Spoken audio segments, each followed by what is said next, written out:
Okay, guys, I'm back. Had to take a quick breather, but I'm back. So we left off, I was in Detroit. So in Detroit, I kept seeing my mother in my dreams and just random places. If I would be in the car and it's dark and I look out into the darkness as we're riding and I felt like I would see her. Not sure if it was really her or I wanted it to be. I cried a lot. I remember crying so much one time that my sister was afraid I'd make myself sick. I was at my dad's house in Macon, the house he lived in Macon, and he had her come up to Macon, probably about a 30-40 minute drive to help because I just wouldn't stop crying. There was a lot of those episodes, but that one stood out the most because of how long I cried. So back to Detroit. It was cool. It was definitely different. The houses were so close together. So I'm from the country, so we were pretty spread out. Wasn't used to seeing the city. And of course I was 10. It was dangerous too. I remember we had to run in the house one time from a shootout or a drive-by. I wasn't sure what it was. I just heard shooting and my aunt said, get in the house, get in the house. We were just sitting on the porch. And there I had my first little crush while I was there. This little boy and his brothers lived down the street, and we would go down the street and play with them. And I had my first real injury there also. I cut the side of my foot wide and deep. I still have the scar and on a sharp piece of metal sticking out from my cousin's trundle. It was a day bed with another bed that slid out from up under it. And I was supposed to get stitches. That's just how bad it was. But I was afraid to go to the hospital. My aunt was a nurse, so I asked her, could she please just take care of it? So that's pretty much why I got the scar the way I have it now, because I didn't get it stitched up. This was my first and last time playing in water from a fire hydrant. It was like something that I saw on TV. How it was so many kids out running and playing in it, and the kids picked at me for having my southern accent. And I remember them calling soda pop drinks. We call them drinks or soda, but they call them pop. It was just different. So I'm back at my grandmother's, and I just really had a hard time adjusting. It was totally different living with her versus visiting her. And looking back, I'm thinking maybe she was just the death of my mom just made her angry. It was her first time losing a child. She had 9 kids, and my mom was the first one to pass.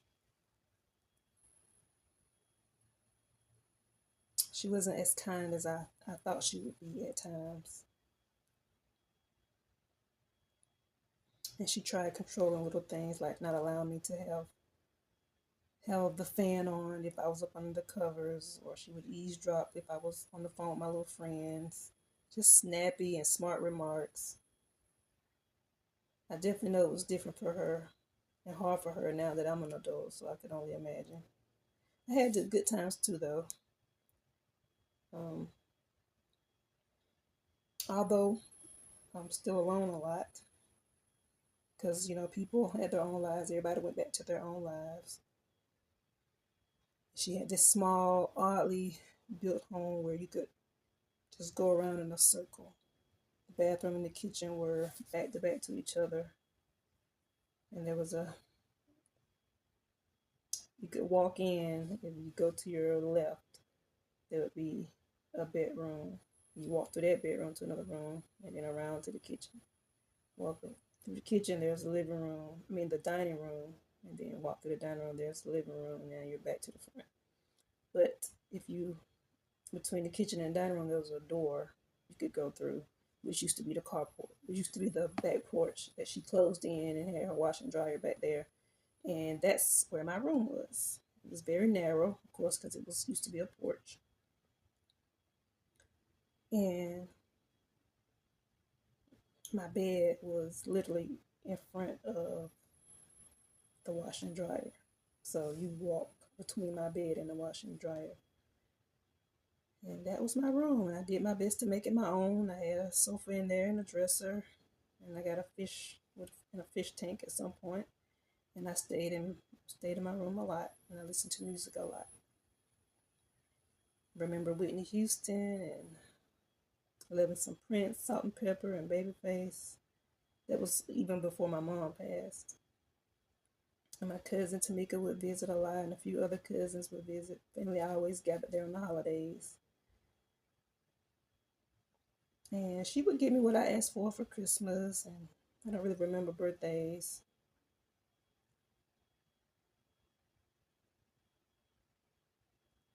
And yeah, I'm gonna put a pause here. And I want to discuss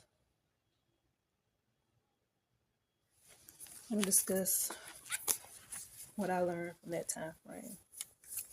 We're gonna try to go up to 15, but it's a lot that happened after 10 with the drastic change of my mom passing.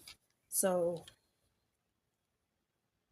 what I learned looking back, definitely the situation with being a kid and having to deal with death of a primary person in my life. As an adult, I know for me, if something were to happen like that with one of my kids, I would definitely seek to get them counseling, and I would try to be open and honest and affectionate with them, and just try to get them to understand better, and ask questions, let them ask questions, try to make it a safe and comfortable environment for them, and realize that their whole world has just changed and they're losing the one person that they felt like they could always depend on and would always be there. Also, as a parent, I would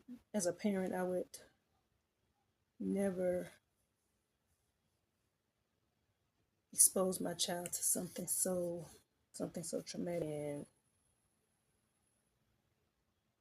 just how deteriorated that body was.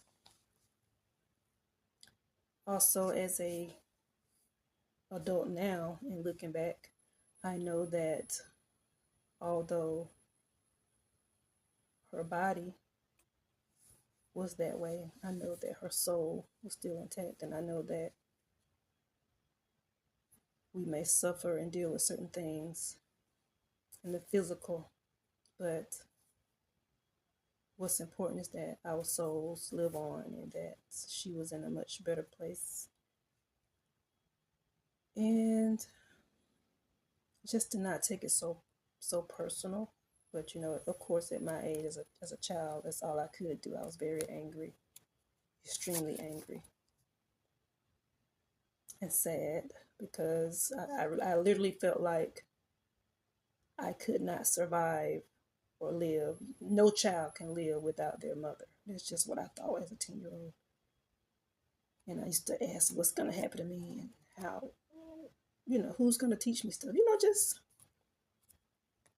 I just didn't see it coming. It was really sudden. And I don't recall having someone talk to me about what's to come. I know now, I feel like I know now looking back, why my mom did not want me living with my dad. Um, Also, with my dad, I spoke about the bugs. Um, and I must say that it's not that he was nasty. and she wasn't, and or nothing like that. It's just I guess it just was the houses or places that he chose to live. They were already there because he nor his wife at the time they weren't messy, nasty people. So I just wanted to point that out. As a parent, I also learned, looking back, that it's okay to be vulnerable and open with your children about your own emotions and your own feelings in a way that they can understand, not pouring your burdens and problems and venting to them. But, you know, I feel like if my grandmother, she could have said, you know, I'm sad too, or, you know, something to make me to know that, like, pretty much not make it feel like it's my fault at times. Uh, I will jump ahead and say that we definitely got to a better place. She's not with me any longer either. And I definitely love my grandmother. She was more like a friend to me. So, of course, in the comments, what are your thoughts? What are your opinions? Keep it positive. What do you remember at age 10? Anything traumatic happened for you? What did you learn from it? Did anything exciting, something that you would always remember? Let me know down in the comments. And until next time, be who you want others to be to you.